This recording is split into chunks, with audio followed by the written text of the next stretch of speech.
All right, today we're in section 9.6. We're learning percent of increase and decrease. All right, the first thing you need to know is your formula. The percent of change is P equals, so this is the part you need to write down, P equals the amount of increase or decrease divided by the original amount. P equals the amount of increase or decrease divided by the original amount. All right, there's a shortcut that I'll let you use to write it. You guys want a shortcut? Yeah. All right. Okay, so here's your shortcut, and this is what you can write for your original problem on your homework problems tonight. You're going to write AOC over the original. And AOC stands for the amount of change. The amount of change. You don't have to write out what's in parentheses, but you do need to know what it stands for. AOC over original is what I'll let you write as your original problem on your homework questions, quiz, and test. All right, but you've got to know what AOC stands for. You're going to hear me saying that abbreviation, and you just know that it stands for the amount of change. All right, so in example 1, we're looking at two values. Okay, it says, what is the percent of increase from 8 to 13? So we start with our original formula, AOC over the original. Okay, and the amount of change, I'm not worried about which number is bigger than what. All I'm doing is subtracting the two numbers from each other to figure out, okay, what's the amount of change from 8 to 13? So when I subtract them, what value do I get? What's 13 minus 8? 5, okay? So that's my amount of change. I just simply subtract my two values from each other. Then the original amount is the starting amount, which is 8. Okay, but I'm not done yet because it doesn't ask me what is the fraction of increase. It asks me what is the percent of increase. So now I need to change the fraction to a percent. How do I do that? How do I change a fraction to a percent? Okay, you divide it on your calculators and you can convert it to a percentage. So go ahead and do that. All right, so 0.625 is your value that you get on your calculator. Can you mentally just convert that? Yes. Yeah, you can. So I don't need you to write the decimal value on your homework assignment. All I need you to do is put it in your calculator and then convert it, and it's going to be 62.5%. 62.5%. So converting the fraction to a percentage, and then that's our answer. All right, so now let's look at example 2. In example 2, it's pretty much the same thing, except now, instead of my values increasing, they're going to decrease. Okay, instead of going from 8 up to 13, now my value goes from 49 down to 35. But here's the good news, okay? It's still the same formula. Amount of change over the original. Okay? And I still subtract the values. So I take 49 minus 35, and what do I get? What do I get? 14. So 14 is my amount of change. And what's my starting value? I went from 49 to 35. So what's my original? 49. 14 over 49. And then go ahead and put that in your calculator, and we'll start converting it to percentage.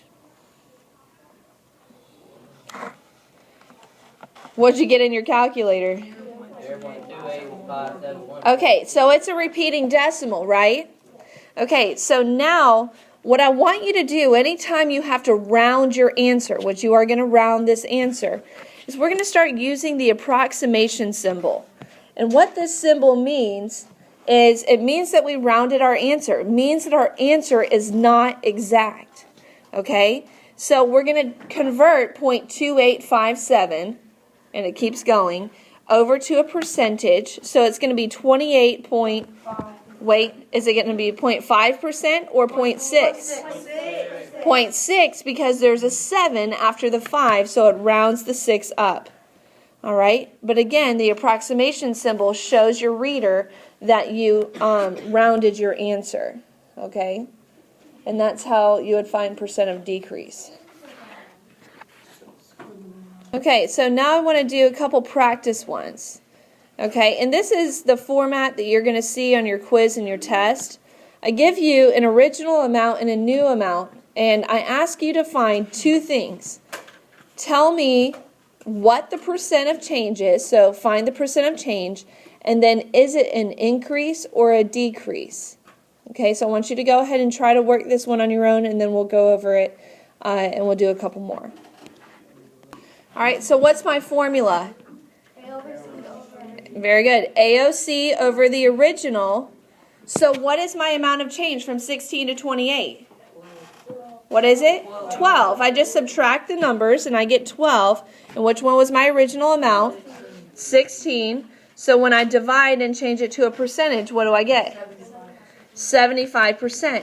Now I need to figure out, is it an increase or a decrease? Well, my original was 16. My new is 28. So it did what? It increased. And you can abbreviate your answer, INC. Okay?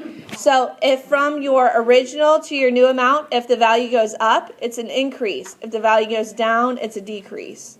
Okay? So you just look at your original problem to figure that out. All right, I want you to go ahead and do these next two. And then we'll go over them. All right, number 2, AOC over original. What's my amount of change? What is it? 56. What's my original? 35. So when I divide them, whoa, I get more than 100%. 160%. It's okay if it's more than 100%. And is it an increase or a decrease? Increase. All right, what about number 3? What's my amount of change? 48. 48 over my original. Gives me an 80% decrease. Who got both of those right? 2 and 3. Okay? All right. So again, this is a very important part of the lesson. This is very similar to the format that you would see on a quiz or a test. Now, in the last example, in example 3, we're going to apply percent of change to a word problem. All right? And so we need to read it together. It's a tacos example. It says, taco company puts 24 shells in every box. But recently they decided to expand the box and put 25% more shells in the box. So how many shells are in the new box? This is going to be a 2-step problem. Are you listening? Yes. This is a 2-step problem because the first thing you need to figure out is, okay, if it's 25% more, how many shells is that, right? Okay, so this is nothing new to you. You actually saw this on your test yesterday. All right, the first one is to find the amount of change. It says 25% more of 24. Well, what do you do to find the percent of a number? Change the percent to a decimal and multiply. So that's step 1. Take your percentage, change it to a decimal, and now multiply it by the original amount. What's 0.25 times 24?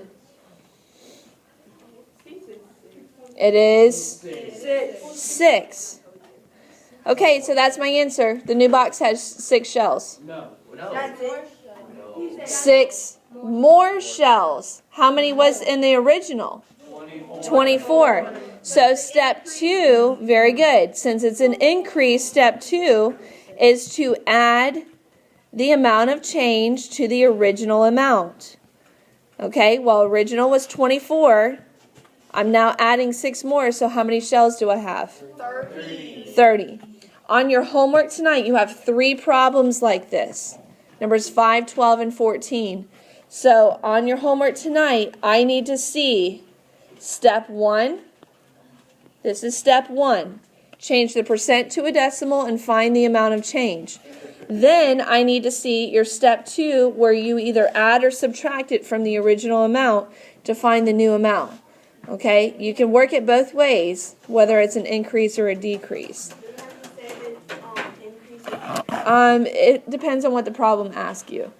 Okay? If you understand that, that's everything you need to know for 9.6.